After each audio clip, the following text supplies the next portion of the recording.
안녕하세요. 생명수호에 대한 하느님의 가르침 토크 콘서트 포유 서울대교구 생명위원회 사무국장 박정우 후고 신부입니다. 안녕하세요. 홍찬미 글로리아입니다. 네, 오늘은 지난 시간에 이어서 위령성어를 맞아 우리 교회에서 죽음이란 어떤 의미인지, 그리고 고령화 시대의 화두가 되고 있는 웰다잉, 이것이 무엇이고 또 신앙인으로서 어떻게 죽음을 준비해야 하는지에 관해서 이야기 나눠보도록 하겠습니다.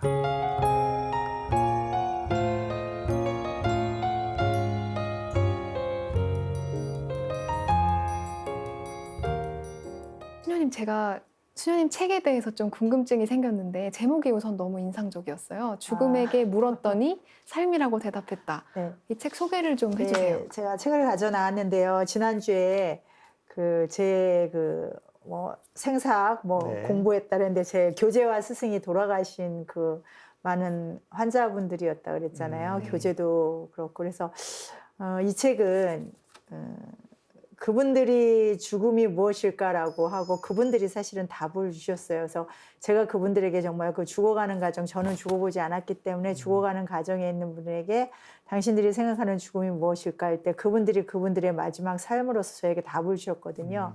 그래서 이제 죽음에게 물었더니 삶이라고 대답했다는 죽어가는 이들에게 물어봤더니 그분들이 죽음이라는 것은 잘 사는 것이다 대답했다라고 말씀하시는 것 같아요.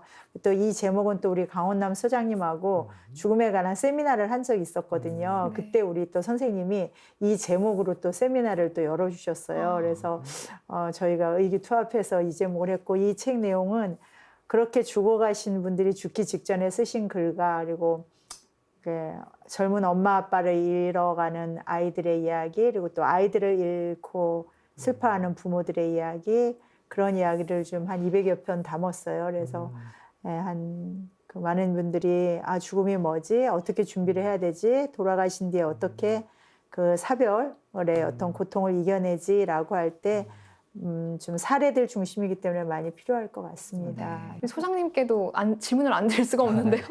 누구나 죽음은 처음입니다. 네네. 네, 이 제목도 심상치 않아요. 네. 너무 좋은 책. 네. 누구나 죽음은 처음입니다라는 책은요. 사실 두 번 죽을 수는 없잖아요. 네, 사람은 한 번만 죽는데 처음이니까 서툴고 무섭고 두렵기도 한데 그러면 좀 이것들을 같이 꺼내놓고 이야기하면 어떨까라는 생각에서 제가 이제 전국을 다니면서 어르신들과 함께 많은 분들과 함께 삶에 대한 죽음에 대한 얘기들 같이 수업했던 거 만났던 분들 또 제가 공부하면서 죽음을 공부하면서 느꼈던 점들을 이렇게 좀 책으로 담아서 이렇게 사람들과 같이 이야기 나누고 있는 책입니다. 네. 자, 그렇다면은 그 두 분이 이제 책도 쓰셨으니까 우리 청취자에게 더 정답 같은 그런 좋은 조언을 좀 들려줄 수 있을 것 같아요. 우리가 죽지는 않았지만 그래도 많은 죽음을 경험하신 분들이 주실 수 있는 행복한 죽음이란 과연 어떤 죽음일까? 우리 수녀님부터 네. 말씀. 지난주에 네. 말씀드린 것처럼 이제 행복한 죽음이라는 것은 여러 가지가 있겠지만 지금 현 시대 안에서 행복한 죽음은 그 이별할 수 있는 기회를 주는 죽음이라는 생각이 들어요. 이별할 수 있는 기회를 준다. 네네네. 예, 이제 우리가 아까도 하고 이제 지난번에도 미리 말씀드렸고 것처럼 이제 그런 기회조차 없이 돌아가시는 분이 많잖아요. 그래서 지난주에 이제 교통사고로 이제 갑자기 떠난 얘기했는데 최근에 이제 우리 같이 이제 연구팀이 있어요. 호스피스 연구팀에서 네. 굉장히 오래 이제 공부하시고 또 호스피스 간호사로서 오래 이렇게 근무를 하셨던 선생님이 계시거든요. 간호사 선생님인데 그분이 이제 추석 전전날인가 남편이 갑자기 교통사고로 즉사를 하신 거예요. 그러니까 그분이 너무 한스러운 게 나는 이 많은 사람들을 가족들과 화해시키고 인사도 시키고 안녕 이렇게 하고 떠나보냈는데 나는 내 남편을 이렇게 보냈다. 그래서 이건 가장 불행한 죽음이다. 우리에게 가장 불행한 이별이다. 그래서 저는 이제 그런 제가 이제 늘 얘기하죠. 안녕 사랑해 행복했어라는 이야기를 할 수 있는 기회가 주어지는 죽음이 가장 좋은 죽음이다. 라고 얘기를 해요. 그래서 저희가 이제 사별가족 모임을 오랫동안 하는데 사별가족 모임을 오신 많은 분들도 이제 여기는 이제 좀 알타가 돌아가신 분의 가족이고 여기는 또 이렇게 갑작스럽게 떠나가신 분들의 가족이 있는데 그분들은 이분들을 너무너무 부러워하는 거예요. 당신들은 뭐 병원도 데려가 봤고 수술도 시켜줬고 이제 떠난다 그래서 끌어안고 울어보기라도 했지. 우리 남편은 아침에 출근했다가 안 돌아왔어.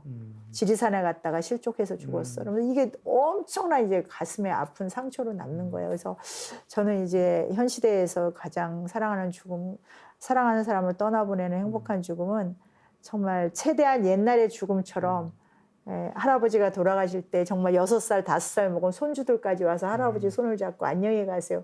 지금은 내 아버지, 어머니가 돌아가셔도 아들, 딸조차도 병원에를 못 가잖아요. 면회도 안 되고 뭐 지금 코로나 사태 때문에 그런 게 아니고 그전에도 8살 이하의 아이들은 병원 출입이 안 되거든요.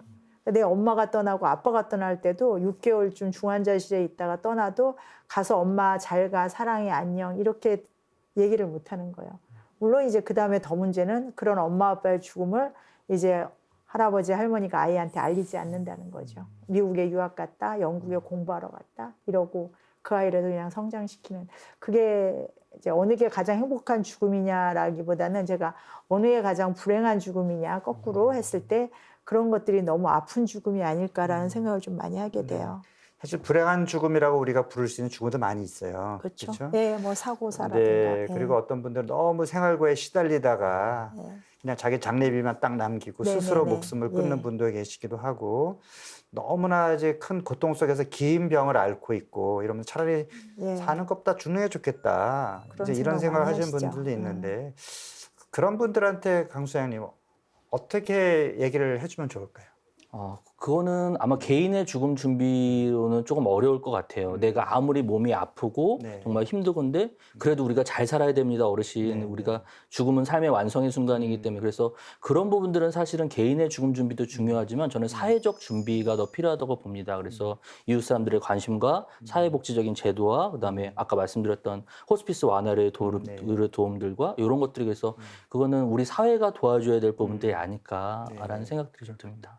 사실 그 호스피스에서 그런 분들이 좀 많이 계실 것 같아요. 죽음을 받아들일 준비가 아직 안 돼 있는 분들을 이렇게 죽음을 잘 준비할 수 있도록 도와주는 그런 좀 프로그램이나 그런 또 어떻게 보면 전문가들의 어떤 노하우 네. 그런 게 있을 것 근데 같아요. 이제 아마 호스피스 오시면 이미 늦죠. 왜냐하면 우리나라에 호스피스가 거의 90여 개 기관이 있는데 호스피스에 들어오셔가지고 돌아가시는 거 우리가 재원일수라 그러잖아요. 그게 거의 20일이 안 돼요. 20일 동안에 뭘 준비를 시킬 수 그렇죠. 있을까? 게다가 네. 20일이면 벌써 의식이 떨어진 채로 뭐 일주일이나 열흘을 지낼 수 있기 때문에 사실은 그 역할은 이쪽에 이제 웰다잉 교육을 하시는 분들이 네. 이제 먼저 해줘야 되는데 네. 이제 교회 안에서도 이제 그런 거를 좀 안 해요. 그리고 사회 안에서도 그러고요. 심지어는 이제 제가 지난 학기 어떤 간호대학 교육을 했어요. 근데 작년에 그 학교를 특강을 가서 저는 늘 죽음 이야기니까 죽음 이야기를 했더니 그 간호대학 교수님들이 아유 젊고 발랄한 애들인데 지금 걔네들한테 죽음 이야기를 하는 게 좀 그래서 제가 그럼 왜 절 부르셨어요? 레크레이션 강사나 웃음치료사를 부르지. 그리고 그 아이들은 간호대학 3학년이에요. 그럼 이제 1년 있다가 이제 환자를 간호사가 만나야지. 될 텐데 그렇죠. 그 아이들에게조차도 죽음 이야기를 안 했다는 거죠. 그래서 제가 호스피스에 있을 때도 많은 간호사들이 신규로 와서는 저는 시체 닦는 일을 하기 싫어요. 맨날 죽는 것만 보니까 스트레스 받아요. 막 이렇게 얘기하는 게 있는데 그 죽음의 어떤 가치라든가 죽음의 한 사람의 어떤 실패나 좌절이 아니고 완성으로 가는 거라는 인식이 없기 때문에 의사나 간호사조차도 의사님들 마찬가지지만 내가 이거는 나의 무기력이야, 실패야. 나는 그래서 길을 쓰고 무슨 일을 해서라도 어떤 치료를 해서라도 살려야 돼. 네. 이것이 어떤 의사의 소명처럼 돼 있는 거예요. 이제 그러다가 이제 제가 이제 그 학기에 올 1학기 이제 수업을 맡게 됐어요. 작년에 반응이 좋아서. 그러니까 저는 1학기 내내 아이들하고 다 죽음 얘기만 했죠. 심지어 자기 유언서 쓰기, 엄마에게 편지 쓰기, 아빠에게 편지 쓰기부터 시작해서 자기의 첫 죽음의 경험에 대해서 그다음에 이런 책들 갖고 독후감 쓰기 이제 선생님 것도 많이 추천했는데 아이들이 너무 많이 달라진 거예요. 그러니까 뭐 일시적일 수 있지만 갑자기 효자 효녀가 된 거죠. 그리고 자기가 죽음에 대해서 한 번도 생각해 본 적이 없다. 그래서 저는 이제 그분들에게 더 필요한 게 그런 교육. 그래서 그거는 호스피스 병동에 와서 시키는 거 물론 하죠. 뭐 프로그램을 통해서 가족 화해 프로그램이라든가 뭐 꽃다발 들고 와가지고 아니면 뭐 이별 프로그램 아니 생전 장례식처럼 친구들하고 이별 파티를 하게 뭐 이렇게 밴드까지 불러서 하지만 네. 그런 거는 먼저 우리가 일상 안에서 그래서 제가 이제 하고 싶은 건 이제 지금 초등학교에서 죽음 교육을 하고 계시는 선생님이 계시거든요. 그러니까 부모들이 처음에는 막 팔팔 뛰죠. 어디서 애들한테. 근데 그것이 아이들에게 주는 효과가 굉장히 컸었다는 거죠. 네. 성장기에도 굉장히 큰 도움을 주고. 우리가 그 성경에도 우리가 그 제2수요일 날 먼지니까 제로. 먼지로 돌아갈 것을 생각해라라고 하는 그 메시지가 우리 뭐 1년에 한 번 생각하지만 인생이 부질없는 그런 어떤 내가 욕심을 너무 부릴 필요도 없다. 우리 먼지로 돌아갈 사람이니까 정말 겸손해야 된다라든지 무엇이 더 중요한 가치인지 그 네. 우선순위를 잘 생각하면서 살아야 되겠구나. 네. 이런 것들을 깨닫는 시간이 있잖아요. 근데 그것이 일찍부터 잘 준비가 되면 자연스럽게. 네, 그러면 뭐 더 삶이 달라지지 않을까 이런 생각이 들고요. 저희 또 신부들도 정기적으로 이제 유서를 써라 이런 예, 맞아요. 또 뭐 예. 있는데 유서 쓰는 것도 굉장히 내 삶을 한 번씩 정리하고 돌아보게 내 되죠. 가치관을 한번 정리해보는 그런 시간이 될 것 같은데 그 웰다잉 프로그램 중에도 그 유서 쓰는 프로그램이 있나요? 네, 그렇죠. 유서 영정사진도. 네, 관련된 네. 프로그램들도 그거 있고요. 한번 소개 좀 해주세요. 어떤 식으로? 우선은 웰다잉 프로그램의 취지는 첫 번째는 뭐냐면 죽음을 꺼내놓고 좀 이야기하자. 네. 너무나 터부시하고 금기시하는데 특히나 또 이제 부모님들은 내가 좀 죽음에 대한 준비를 하고 싶은데 자제분들한테 얘기하면 자제분들이 또 굉장히 싫어하시더라고요. 네. 엄마 죽는 얘기한다고 네. 싫었다고 그래서 첫 번째는 우리가 죽음을 좀 꺼내놓고 이야기를 네. 하자라는 것들. 그러면 도대체 죽음이란 게 무엇인가 좀 알아보고 공부를 하고요. 두 번째는 이제 가장 어르신들이 관심 많으신 부분들은 연명의료 결정제도, 사전 연명의료 요양서나 뭐 이런 것들에 대한 관심 제일 많으시고요. 그다음에 호스피스 완화 의료제한테도, 그다음에 아까 말씀드렸다시피 이제 유언장 네. 작성과 그다음에 나의 장례식은 어떻게 할 건지 장례의양서 같은 것들 네. 그런 거 해놓고요. 그다음에 또 하나는 이제 우리가 에릭슨이라는 환자가 네. 과거의 삶을 긍정적으로 수용하는 지혜가 곧 죽음을 수용하는 것이라고 얘기했거든요. 네. 그래서 이제 어르신들이 과거의 삶을 되게 좀 힘들어하세요. 나 해놓은 것도 없이 바보같이 살았다. 애들한테 해준 것도 없다. 그래서 어르신들이 좀 과거의 삶을 긍정적으로 바라보게 해드린 것들. 그다음에 자존감이 높으면요 죽음 불안이 낮다는 연구 결과가 또 있어요. 실제로 그래서 임종을 앞두신 분들이 자존감이 높으신 분은 돌아가실 때도 자신의 삶을 잘 끌어안고 돌아가시고 자존감이 낮으신 분들은 조금 임종하실 때 후회나 이런 것들이 많아서 어르신들이 그 자존감을 좀 세워드리는 작업들 이런 것들도 같이 공부하고 죽음에 대한 그래서 어떻게 살 건지에 대한 얘기들 죽음에 대한 얘기들을 함께 나누고 있습니다. 네. 네. 그러면 이렇게 아름답고 행복한 고인의 마지막을 볼 수 있게 된 가족들은 아무래도 그렇지 못한 가족들보다 훨씬 더 죽음에 대한 받아들임이 다를 것 같은데 그런 의미에서 웰다잉은 죽음을 준비하는 당사자뿐만 아니라 가족들에게도 큰 의미가 있을 것 같아요. 그렇죠. 그래서 네. 가족이 함께 할 수 있는 프로그램이 있는지 궁금해요.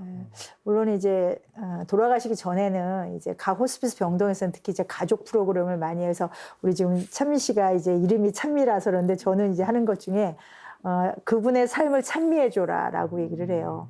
그러니까 칭찬해주고 그래서 그분의 삶을 찬미해 주십시오 그러고 아까 말씀하신 것처럼 이제 자존감 높여주고 그래서 그거를 이제 의미 찾기 프로그램이나 아니면 자서전 쓰기 프로그램을 하면서 거기에서 지지를 해주는 거예요.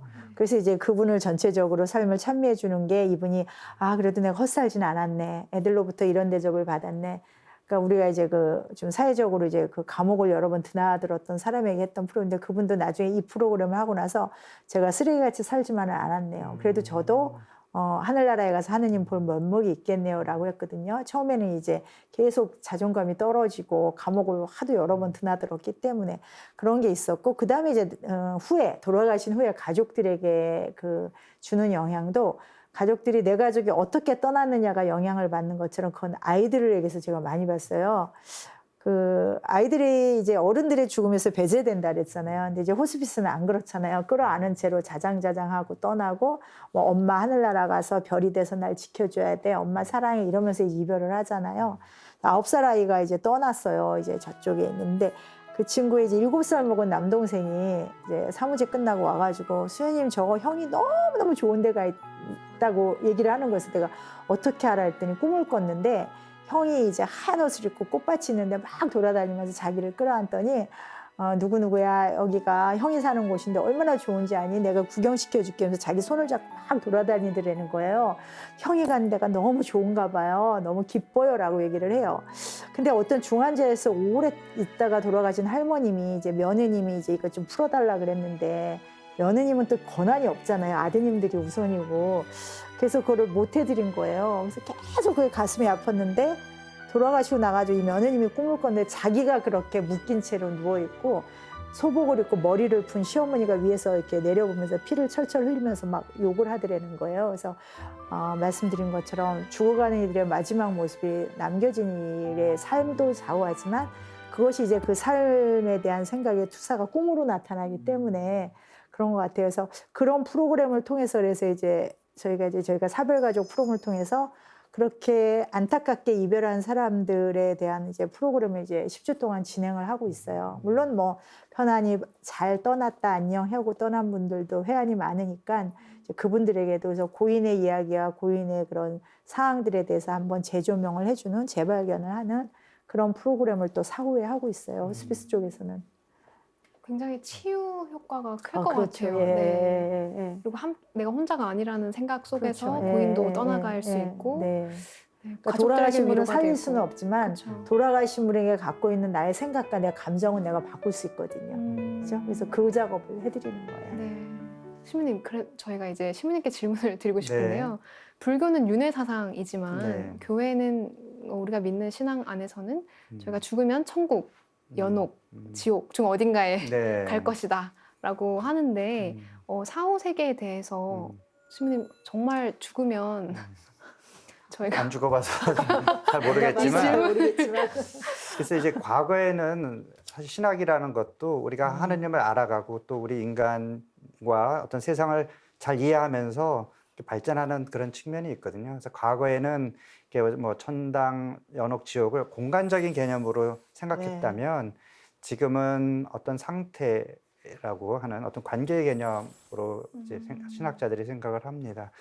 사실 우리를 사랑하시고 우리 부모님 같은 그런 생명을 주신 하느님께서 우리가 좀 잘못 살았다고 뜨거운 지옥불에 영원히 쳐넣을 거다 이렇게 생각할 수는 없는 거고 이런 지옥과 같은 상태 또는 연옥과 같은 어떤 정화의 과정은 우리가 나중에 이 삶을 끝나고 하느님 앞에 대면했을 때 우리의 모든 삶이 사실 드러나겠죠. 우리 성서는 이제 어떤 심판이라는 개념으로 이야기하는데 사실 부끄러운 게 많잖아요. 그런 것을 내가 돌아보면서 많이 부끄럽고 내가 참 잘 못 살았구나 하는 그러면서 영혼의 어떤 정화 과정 그런 거를 연옥으로 이해를 해요. 네. 그리고 이제 지옥은 사실 우리가 지금도 우리한테 자유의지가 있기 때문에 하느님을 거부할 수 있어요. 그러나 하느님을 거부하고 내 안에 사랑이 없고 스스로 어떤 욕심과 집착이 가득한 그 영혼의 상태는 그게 지옥이죠. 하느님께서 먼저 내치시는 그런 분이 아니라 하느님의 손길을 거부하고 스스로 나를 고립시키는 그런 영혼, 그 미움과 어떤 그런 죄의 상태에서 끊임없이 괴로워하는 어떤 그런 상태에 머무는 영혼들이 지옥에 있는 거겠죠. 그러나 부족하지만 하느님의 자비를 믿고 회심하고 그래도 하느님께 의탁하고 희망을 두는 영혼은 하느님께서 결코 그냥 내버려 두시지 않으실 거예요. 그래서 우리는 영원한 생명 성경에 보면 그 하늘나라의 어떤 기쁨을 혼인잔치에 비유를 하거든요. 우리 일단 먹고 마시고 즐겁잖아요. 예? 그런데 그 하늘나라에서 하느님께서 차려주시는 열어주시는 그 잔치가 얼마나 흥겨울까. 우리가 뭐 비유나 상징으로 보시면 그 하느님께서 우리를 위해서 좋은 것을 준비하고 계신다. 네. 그래서 우리가 성경에도 보면 내가 생명과 죽음을 너희 앞에 놓는다. 무엇을 택하겠느냐. 하느님 생명을 택하라고 초대를 하시는데 우리에게 자유가 있으니까 엉뚱한 데로 갈 수도 있어요. 네. 그래서 우리는 하느님께서 주시는 생명을 잘 택하면 영원한 생명의 길을 택하면 우리 다 천국에 갈 수 있어요. 사실 그냥 천국에 가고 싶어라고만 생각을 했지만 지금 시민님 말씀을 들으니까 내가 진짜 하느님이 나한테 보여주신 사랑의 길을 계속해서 간다면 네. 정말 하느님께서 진짜 이 부족한 영혼 나의 모습 그대로를 받아주실 수 있겠구나 하는 희망이 좀 생기네요. 그렇죠. 네. 그래서 우리가 지금까지 얘기하는 거 잘 죽기 위해서는 정말 잘 살아야 된다라고 하는 거. 그래서 성경에 보면 그러면은 천국에 가는 그 기준이 뭐냐, 심판의 기준이 뭐냐 했을 때 그 유명한 마태복음 25장에 양과 염소를 갈라놓듯이 네. 그래서 내가 뭐 배고팠을 때 먹을 것을 주었고 목말랐을 때 마실 것을 주었고 가장 보잘것없는 사람, 그렇게 도움을 필요로 하는 사람에게 해준 것이 바로 예수님께 해주는 거다라고 하는 그 말씀처럼 가장 큰 기준은 사랑이죠. 사랑이고 자기 안에 갇혀 있는 것이 아니라 끊임없이 자기를 내어주고 자아를 확대시켜 나가면서 그런 관계 안에서 우리가 성장하는 것, 네. 그것이 우리 하늘나라의 어떤 잔치에 가려면 예복을 입어야 돼요. 성경에도 그런 비유가 있어요. 하느님께서 막 초대하시는데 나중에 예복 안 입은 사람 또 쫓겨나요. 네.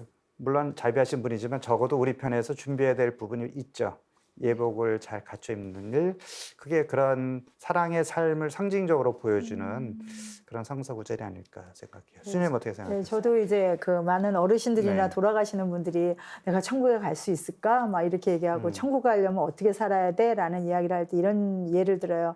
할머니 요즘 세탁기, 드럼 세탁기라고 굉장히 그 성능이 복잡한 게 나왔죠. 근데 그거 우리가 미리 지금 써보지 않으면 빨래도 못 하잖아요. 천국도 마찬가지일 것 같아요. 내가 여기서 천국을 미리 살아보지 않았다면 죽어서 천국이 딱 됐는데 어떻게 사는 방법을 모른다. 그래서 할머니 천국은 여기서 미리 살아봐야 돼요. 그래서 오늘 우리는 즐겁고 행복하게 오늘 프로그램에 꼭 나오세요. 막 이런 식으로 해서 항상 이게 천국은 내가 죽은 뒤에 가서 영위할 곳이 아니고 그러니까 우리 하느님 아버지 나라가 임하시며 그러잖아요. 네. 그것처럼 하느님의 나라가 이미 여기 와 있기 때문에 여기서 그 천국을 누려보는 것이 가장 좋은 죽음 준비 방법이 아닐까 이제라는 생각을 해요. 그래서 많은 분들이 그리고 또 저는 이제 가톨릭 수녀이지만 우리가 성서에서 보면 그 부활 신앙에 대한 게 그런 거 물어보잖아요. 7사람의 아내가 됐던 분이 죽어서 나중에 누구와 부부의 연을 맺겠느냐. 그러니까 영적인 존재는 그런 게 없다. 근데 저희가 임종하는 환자나 어르신들을 볼 때 이렇게 얘기하거든요. 물론 저가 수녀인데도 이거 교리에 어긋나나라는 생각을 잠깐 하지만 뭐 신부님도 병장에서 와서 이렇게 말씀하시더라고요. 할머니 하늘나라 가셔서 할아버지 다시 만나서 선도선 사세요. 교리적으로는 아니죠. 둘이 뭐 딱 우리 짱맞서 자장가 살진 모르니까. 않죠. 네. 그런데 그렇게 얘기한단 말이에요. 네. 근데 그게 교리에는 뭐 따지고 들면 뭐 바리사이파, 사두가이파 부활을 믿지 않고 다 그 사람과 짝을 짓지 않는다라고 하지만 그것이 돌아가시는 분에 대한 어떤 천국을 미리 알려주는 방법 중에 하나라는 네. 생각이 들어요. 그리고 자녀들도 그러잖아요. 엄마 먼저 가서 기다려. 내가 꼭 나중에 가서 엄마 찾아볼게 이러잖아요. 네. 다시 엄마하고 딸로 살아봐 그러는데 그런 이야기들을 하는 것이 천국을 미리 당겨서 살아보고 준비하게 하는 그런 과정들이 아닐까 저는 현장에서 좀 그렇게 많이 우리가 하고 있어요. 사도신경에서 육신의 부활을 고백하잖아요. 네. 그 육신의 부활이라는 의미가 우리가 맺고 있는 모든 관계 이런 걸 사라지는 것이 아니라 하늘나라에서도 네. 우리의 기억과 그 체험과 그런 관계들이 그대로 육신의 특성이잖아요. 그것이 계속된다라고 하는 그런 가르침으로 생각할 수 있겠습니다. 오늘 정말 많은 걸 배웠는데요. 웰다잉이라는 사실 얘기도 처음 들어봤고요. 사실 죽음이 저랑 거리가 멀다라고 생각했었는데 제가 지금부터 준비해야 되는구나. 잘 사는 거, 그렇게 잘 살다가 아름답게 이별하는 거, 그런 제 얘기를 하는 생각이 좀 들었어요. 젊은이들에게 웰다잉은 어떤 의미인지, 그리고 웰다잉은 몇 살부터 사실 준비를 해야 하는 건지 질문을 좀 드리고 싶어요. 소장님께. 소장님. 네. 예.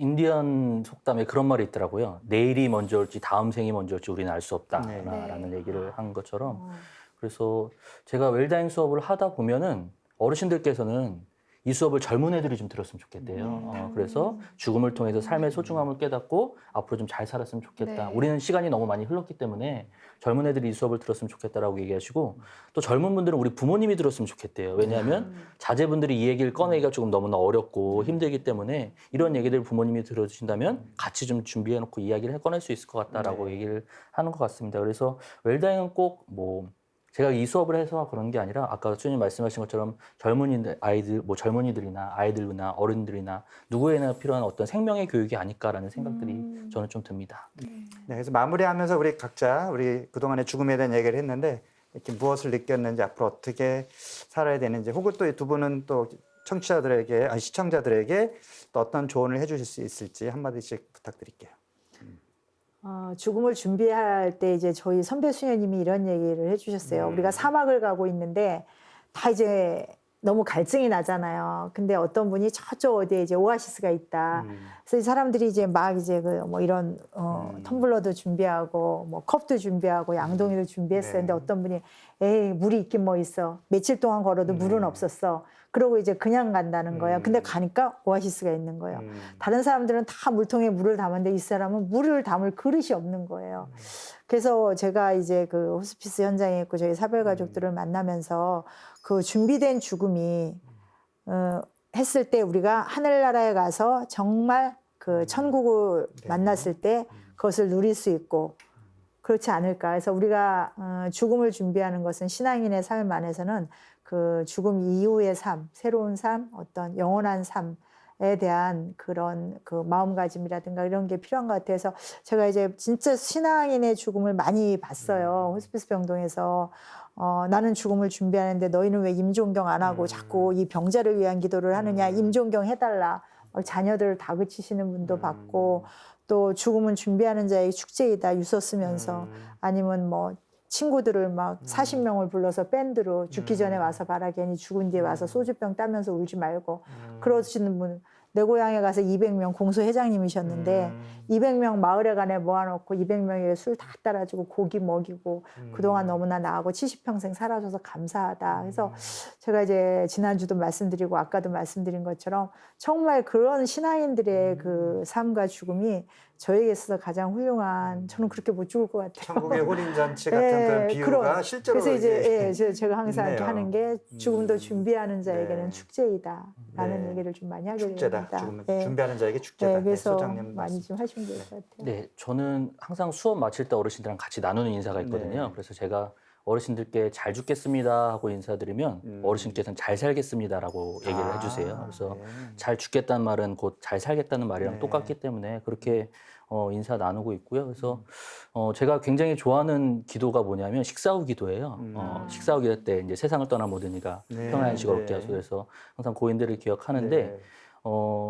웰다잉은 본인의 개인의 죽음 준비도 중요하지만 사실은 좀 우리가 주위를 둘러보면 너무나 아프고 힘들게 돌아가시는 네. 분들이 너무 많으세요. 그래서 자살이나 그다음에 저는 지금 서울시에서 무연고로 돌아가신 분들의 장례를 지원해드리는 네. 나눔과 나눔이라는 단체에서 네. 또 활동하고 있거든요. 그래서 너무나 무관심 속에서 소외되고 돌아가시는 분들이 많기 때문에 그래서 그분들을 같이 관심 가져주시고 네. 나의 웰다잉도 중요하지만 그분들의 웰다잉을 돕다 보면 나의 웰다잉은 자연스럽게 되지 않을까라는 생각들이 좀 듭니다. 네.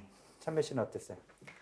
저는 이 두 분을 만나서 좀 죽음에 대한 가치관, 그 생각이 조금 많이 바뀌었고요. 전환된 것 같고, 사실 책임감도 좀 느끼는 게 돌아가서 주위 사람들에게 얘기해야겠다. 내가 오늘 듣고 온 죽음은 참 기쁜 거래, 잘 기쁘게 사는 거래 하고 얘기해줘야겠다라는 마음이 좀 듭니다. 네.